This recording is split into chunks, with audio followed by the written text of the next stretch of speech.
Hey, Husker fans, welcome back to the Husker Big Red YouTube channel. I'm Chris Peterson, and joining me as always as my co-host is Danny Gillette, and we're back here for another episode of the podcast here on Monday morning as we're going to look back on the 2025 NFL Draft. A couple Huskers got selected there, maybe not as many as we hoped or wanted, but hopefully that will change going forward. So we'll look back on the 2025 Draft. We'll look ahead to 2026, talk about spring ball, everything that happened during the Husker games on Saturday, have our usual recruiting nuggets. So before we get into it, Danny, how are you doing on this Monday morning? I want some nuggets now, but I'm doing good. I'm doing good. Tired covering the NFL draft and all the recruiting stuff in the Nebraska, yes, spring game was quite taxing on my fingers, but I'm here and fun weekend. Fun weekend. I like being busy, so it was good. How are you? I'm doing well, and yeah, the NFL draft is always a fun time, and so that's come and gone. From a Nebraska perspective, we had two guys come off the board Saturday. Ty Robinson went to the Eagles in the fourth round. Thomas Fedoni went to the Giants in the seventh round. I was, I guess, not shocked that some of the other guys didn't go. I thought they were all borderline picks, but the one thing that has surprised me, I guess, Tommy Hill still hasn't signed as a rookie free agent. Some of the other guys have. Nash signed with the Ravens. Mm-hmm. I'm trying to think who else. John Bullock and Ben Scott both signed with the Bucks. Isaiah Nair signed with the 49ers. There's one other I'm thinking of that I'm blanking that went to, I think he went to the Bills. But at any rate, those are the guys I can think off the top of my head right now. No Tommy Hill yet. I'm sure that will, that will happen. That is a little bit surprising. He was listed as one of the top rookie free agents by NFL.com. But just looking back at it, what are your thoughts on this weekend from a Nebraska perspective from the draft? I'm not surprised. I am very happy for Ty Robinson and Thomas Fedoni. I think when you look at the Philadelphia Eagles, they needed somebody to replace Milton Williams, who went to our Patriots. So Ty Robinson, I think, can fit really well on the defense in that regard. They are known for good player development. Philadelphia is on both sides of the football, so I think for him, that's a great situation as well. Thomas Fedoni ending up in New York, I mean, he's gonna be able to hopefully catch passes from veteran quarterbacks and Russell Wilson and Jameis Winston. So I think anytime, the New York Giants quarterback situation isn't perfect, but Russ Wilson and Winston know what they're doing. So I think that puts him in a good place to succeed as well. Yeah, I think it'll be definitely interesting to see how both of those guys do, and it's kind of fun to see Ty Robinson ending up in Philly. Where obviously Cam Jurgens is, and they just won the Super Bowl. And yeah, actually, it's funny. I think Skip Bayless actually really liked the pick of Yep. Ty Robinson. So, Yeah. yeah, I thought he should have went earlier. I mean, he definitely is a guy that has some pass rush ability. I think he's a really good run stopper. I don't think he should have made it into the fourth round. So kind of interesting how it all worked out. I looking back at Nash, I'm just wondering if maybe losing some of that weight that he didn't quite gain back, if that Yep. hurt his stock a little bit. And then I was wrong with some guys. I thought that other, like last year I did think that Isaac Gifford had a chance to potentially get drafted. He's the other guy that I think is the one I was thinking of that signed with the Bills, Isaac Gifford. But so only two guys drafted, which was less than I thought that there would be about a year ago. And so some of that, I think, is just getting caught up in the coach speak, I guess, a little bit because Matt Rule's kind of the guy that plugged a lot of these guys. Bryce Benhart also hasn't got signed. It's good to have two guys, but Nebraska definitely needs to get that production, that draft production back up to, averaging like 4, 5, 6 guys getting drafted. I think that's where they need to be. So the NFL draft isn't the end all be all, but you want to have more than two guys going, and Nebraska's been in that range for too long. It seems like to me. It's coming. It's coming. But I think it's just a reminder of how we view them as players, Coach Rule included, and how the rest of the league views them. And I'm glad to see a lot of these guys sign as undrafted free agents. Honestly, I'm not shocked that we didn't see more players drafted because Isaiah Nair, in my opinion, was borderline. Isaac Gifford, he has a ton of heart, and I always thought he was a good player, but last season I thought he struggled a little bit. And so, um, I think it's just what's valuable to Nebraska, and I'll say this for in-state recruiting as well. What's valuable to Nebraska and how fans and even we perceive some of these Nebraska guys may not be how the rest of the country perceives them in terms of recruiting, NFL draft, things like that. Yeah, they just hopefully they get some more guys, Yeah, that are picked earlier, and yeah, for sure. looking ahead to next season, I think there might be a few, but there's Elijah Pritchett has been projected as a first round pick in the way too early mock draft by CBS Sports. So, I'm not sure if I'm ready to go that far with it, but I mean he has been a 12-game starter and he's got all the measurable skills, so he definitely has the ability there. I think some other guys, Dane Key, Sayer Wright. Mhm. Um, but yeah, it's definitely not a loaded team. I think Dason McCullough probably can get drafted off of this team. But yeah, I mean, even looking ahead to next year right now, I'm struggling to get 5 names that are going to get drafted from this Nebraska team. So, we'll see. They definitely have to get that talent level upgraded if they want to, get to where this team, wants to get under Matt Rule. I mean, Rocco Spindler maybe could be another one, late round pick. So there could be around 4 or 5 guys. It'd be nice to see some others, emerge. I mean, it might not be impossible for a guy like Heinrich Harburg to get drafted if he has a really good season, with his athletic traits. So who knows? But they definitely need to start sending more talent to the NFL draft for sure. I think that's, I think Matt Rule and everybody in the program would agree with that assessment. And I think when you look at this class for some of these guys, they were kind of hindered by the lack of Scott Frost development, the lack of Scott Frost indecisiveness, and the lack of consistency. Because when Scott Frost had Ty Robinson, he didn't know what to do with him. Matt Rule came in and really, really did a nice job of developing Robinson, and now he was an NFL draft pick. Thomas Fidone, that wasn't all Scott Frost doing. A lot of it was injuries too, but he was also kind of caught in that Scott Frost lack of development type of web, I guess you could say. So this draft class this past season was a little bit tricky in that way. Yeah, and a lot of the guys, they were kind of Scott Frost picks. Most of them were. So we'll see how that continues to develop. Moving forward. I'm just trying to see if Tommy Hill's got signed with anybody, but I don't think that he has at this point. So anyway, it'll be interesting if he can get healthy. He might have to go, work out for somebody. But yeah, interesting how it worked out. But Ty Robinson did go ahead of Shadur Sanders, so that was pretty funny how that all kind of planned out. But yeah, any other thoughts looking ahead to the 2026 draft or looking back on this past weekend? Or I think this could set the stage, like we mentioned, for bigger future drafts. I'm happy with what my Patriots did, our Patriots did, and I'm very interested to see how quarterback situation works out in Cleveland, right? Because you got Dylan Gabriel, you got Shadur Sanders, you got 3 other quarterbacks: Kenny Pickett, Joe Flacco, Deshaun Watson. So that's an interesting storyline. Um, I think overall, the top 2 most drafted conferences from this past weekend were the SEC and Big Ten. So I think as a conference, the Big Ten is in a really good place right now, and some of that SEC dominance, SEC dynasty type of feel is gone. yeah, and Matt Rule mentioned that with the whole Iowa State thing that there's most of the players are getting drafted from 2 conferences, the Big Ten and the SEC. So you Yeah. can. But that's the thing is, like I said, when this kind of first became a controversy in Iowa State, people were talking about this. It's like those. I mean, good for you. You're getting good players. I think they're good players, but most of those guys don't have the opportunity to come to Nebraska. So that's why they're on the board for Iowa State. And if they did have the opportunity in Nebraska, then to go to Nebraska, most of them wouldn't have chosen Iowa State. Maybe some, but it's like just be thankful that you're picking up our leftovers, Iowa State, because if we wanted that for our main course, then you wouldn't be at the table. So let's just leave it at that. Yeah, looking at Husker games this weekend, kind of an interesting take for Nebraska. They had the scrimmage on Saturday. They also had all the different events. You had flag football, you had some of the skills competitions.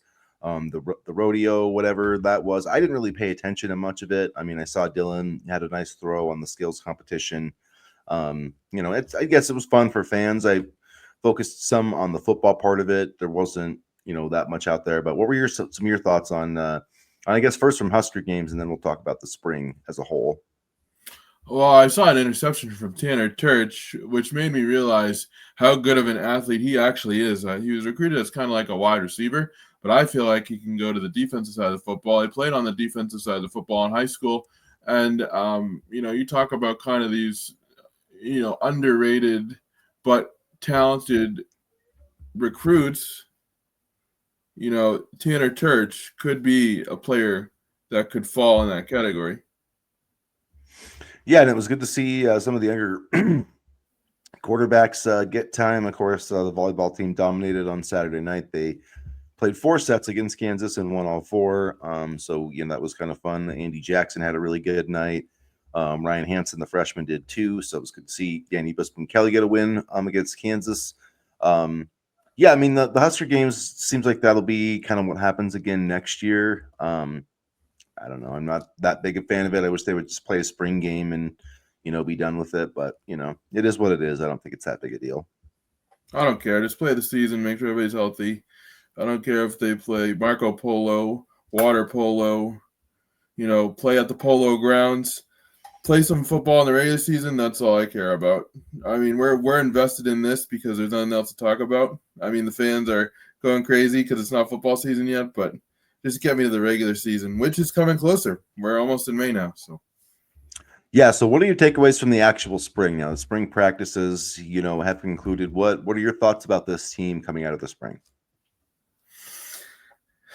This is kind of a trap question, isn't it? Because I want to say a 9 or 10 win team, maybe. And I know we did this last year, but when you look at, like the wide receiver room, that's what I keep coming back to. The wide receiver room is absolutely loaded.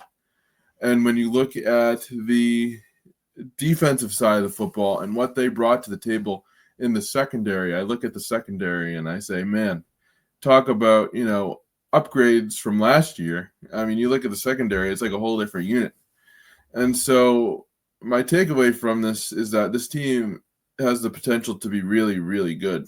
And this team has more talent than any Nebraska team we've seen in the last, 6 years or so. So I feel like my main takeaway with this is, Nebraska can contend for, that first weekend in December with the Big Ten championship.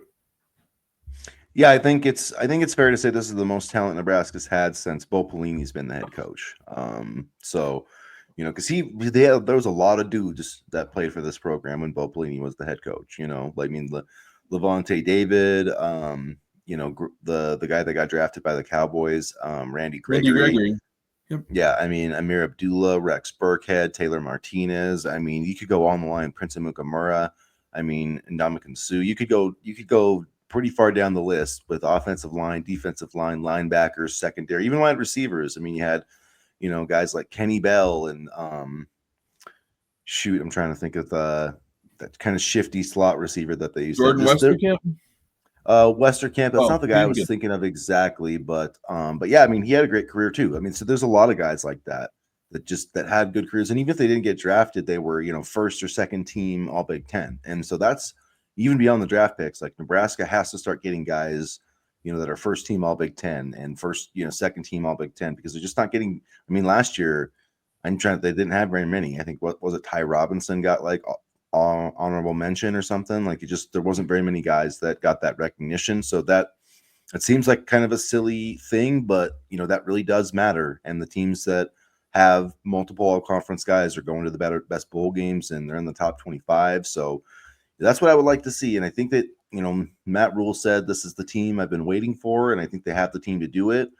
If Raiola can take a step, if that offensive line can deliver, I do worry a little bit that we are over, not overhyping, but just, that overvaluing our own talent, like Dane Key and some of these, like maybe the receivers aren't quite as good as we think they are. They're better to the Look at the draft. There you go. Well, yeah, exactly. That's what I'm. So, Yeah, like, are we yeah. doing that again with this team? And I mean, is it because I keep going back to okay, this. I do think that this is a really talented team, but who are the first team All Big Ten selections on this team? I mean, offensively, is there one? Is there one? First team All Big Ten. I know Elijah Pritchett's been projected as a first round pick. Like, is he going to be a first team All Conference player next year? Um, Honestly, but yeah, Ja'Cory Barney, and I wouldn't even think twice about saying that. Like, if there's a guy, I think it would be him. but I mean, but I'm talking about first team All Big. So you're saying Corey Yeah, Barney is going to be one of the top 2 or 3 receivers in the entire Big Ten? I mean, Jeremiah Smith and then Ja'Cory Barney. Like I don't know. if utilized properly and not just trotted out for end around sweeps, then maybe. Yeah, potentially. But yeah, but defense, the same thing. I'm thinking like Dason McCullough, maybe say all right. Those are the Yeah, two guys I think could compete for it. Maybe Vincent Shavers. Like that would be a revelation if he could have a true breakout season and be that kind of player because that's what Nebraska needs. Like if this team's gonna reach its ceiling this season, it is about Dane Key and those guys, but it's also about and honestly, the two most important players on this team next year probably are Dylan Raiola and Vincent Shavers because Nebraska needs those two guys to become stars. They can't just be average Joes. They can't be like, Dylan Raiola is like a, seventh or eighth best quarterback in the Big Ten. No, Dylan Raiola needs to be a top 3 quarterback in the Big Ten. That's what he needs to be if this yeah. program's ever going to be anything. And Vincent Shavers, he doesn't have that same pressure, but I think he can be the next Levante David. And that Nebraska just needs somebody to become a star because they like who was the last star player on this defense? I mean, like honestly, Hmm. This particular defense, or just in general? for Nebraska, who was the last star player on defense for Nebraska? Like I'm trying to rack my mind and I can't really think of one over the last 7-8 years. Probably Sue and Gregory, and that's not even 7 8 years. That's almost 10 years ago now. Yeah, so there was some good guys. I mean, Jojo Doman was good. I mean, they had some players, but they haven't had. But even he wasn't like an all conference dude. You know what I mean? Like so, Well, they they have need a some good guys. defensive coordinator, and honestly, I was going to say last season, but I mean, Shenander wasn't good. White was okay. I mean, scheme was important too. So they just need they need some of those star players to start developing, start hitting those hitting that ceiling, I guess. And I think they do really have a chance. Emmett Johnson, I think, can be a really good Mhm. player. And I'm as excited about an Isaiah Hunter as I am about Dane Key. I think he gets a little lost in the mix sometimes with Cortez Mills and Ja'Cory Barney and then Dane Key. And it's like, don't forget about an Isaiah Hunter. He might be the best receiver on this team. Like honestly. Mhm. Um, so I do think there are reasons to be excited, but I am worried that maybe we're overestimating the talent on this roster a little bit compared to the Ohio States and Penn States and Oregons of the world. Well, yeah, there's a reason why you just mentioned those top three. I mean, Ohio State's coming off a national championship. Penn State is a more not relevant brand right now, but I think Penn State right now matters more to kids as a brand than Nebraska does, and then Oregon, obviously, they just have a ton of cash, so that matters too. And um, you know, who knows if Nebraska will ever be able to get there in modern college football? But I do like the way that this program is set up for the future. Yeah, hopefully we'll see. We'll see how it goes. I mean, Dylan Riley needs to become a star this season. Like that's just he was pretty good last year. I think he was better than people will give him credit for. I Yeah. know he had games where he didn't have touchdowns, whatever. He was a freshman, but this year really needs to take that big leap. And if he does, then watch out because I think that this team, could really be a top 25, playoff type contender. I don't think they're in the mix for, Big Ten championships or national championships or anything like that. But I think they can be a borderline playoff team if everything goes right this year. So that's and nothing I saw this spring changed that at all.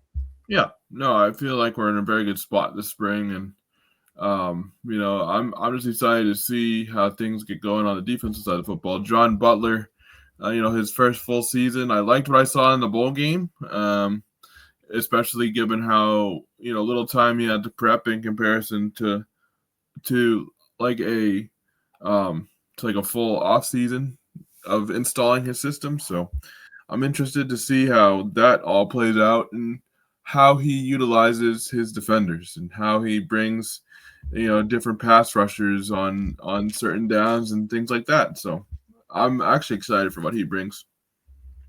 Yeah, I think John Butler is going to be an upgrade for sure. So we'll wrap it up here. We got some recruiting stuff, a little bit, not a ton of things on the recruiting trail for this weekend, but there were some key guys on campus. Trey Taylor's one, Jordan Campbell, the linebacker from Miami. I think Dayton Raiola was back on campus. Jace Reynolds, I believe, was back on campus. There was a few others, but what are some of the other? Am I missing any other headlines from recruiting, or Darian did I get Brown. most of them? Oh yeah, for sure. There was Yeah, a fill us in contingent on of him a little Oklahoma bit. kids, 4-star Oklahoma kids. There was another one too.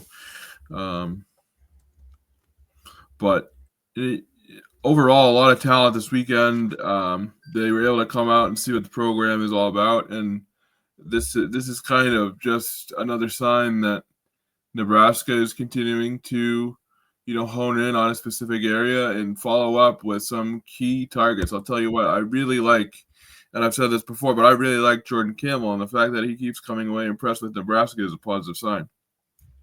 Yeah, he said basically again, it's he's committed to Miami, and he said he's kind of thinking about Nebraska and Miami. So I think that definitely is a good sign for Nebraska. The fact that he's seriously considering a flip and that he's visited multiple times. And then yeah, getting Trey Taylor back I thought was really important. He seems to be he's been very active in his recruitment, and I don't think this visit was an accident. And Nebraska's really made him a top priority. He's 35th overall in the 2027 class in the 24/7 Sports composite rankings. So yeah, let's go. We'll just ask this question, Danny. Do you think that with May 1st coming up here on Thursday, do Yep. you think that Nebraska will win the Trey Taylor sweepstakes? Yes, but by all accounts, yes. I feel like he came last weekend as well to do a little bit of recruiting on his own. So I feel like yes, Nebraska or Trey Taylor will be a member of the program by Thursday. Yeah, I agree right now. If I had to, if I had a crystal ball or whatever, I would put it in for Trey Taylor. Things can happen. You never know what'll happen between now and Thursday. You got LSU, Texas A&M out there, Illinois, but I feel pretty confident that Nebraska is going to get this done, and that would be, that would be a massive commitment. I know people get like roll their eyes like, oh, it's 27 quarterback, but you got to get these guys in the fold early. And Trey Taylor, I mean, he's a big time kid. Nebraska Yeah. getting a top 40 quarterback like that. Dylan Raiola is the only one in the last 2 decades. So if they get another one, like that'd be 2 top 40 quarterbacks within 4 recruiting cycles. That's the type of quarterback recruiting Nebraska's literally never seen outside of like when they were recruiting option quarterbacks in Tommy Frazier, and they were getting some of the best option quarterbacks in the country. So That I Tommy mean, Frazier guy was pretty good too. So yeah, he's all right. but really, Nebraska hasn't got quarterbacks of this caliber, and they've Yeah. never pro style quarterbacks of this caliber before. Like that was the Tommy Fraser was them like getting this caliber quarterback. That's a option guy, because that kind of used to be a thing 30 years ago. You had your pro style Yep. quarterback and then the dual threat type, and they've kind of got rid of that. So Trey Taylor would be a huge get, and that would just set the quarterback room up so perfectly for the next, hell, 5, 6, 7 years. I mean, they would be set at quarterback probably till 2030 if they get Trey Taylor. And when you look at, he's from Illinois, so that would be a big recruiting win in the Midwest. And I think that's important too, to kind of, dip your toes and win battles there because, Illinois has a lot of talent. Chicago has a lot of talent in particular. But yeah, getting Trey Taylor, I mean, that would be absolutely massive. So I'm confident, like you said, nothing's a guarantee and a lot can change between now and Thursday. But I'm confident with where Nebraska stands with Trey Taylor. All right, you guys. Well, we'll wrap it up here with our Monday episode. We'll be back either Wednesday or Thursday for another broadcast. So before the Trey Taylor commitment, then we'll have our live chat on Saturday. We've been getting back into those as well. So we had one this past Saturday. So if you missed it, check out the replay. And as always, hit the like button, hit the subscribe button, get into the comment section, and as always, go Big Red. Go Big Red.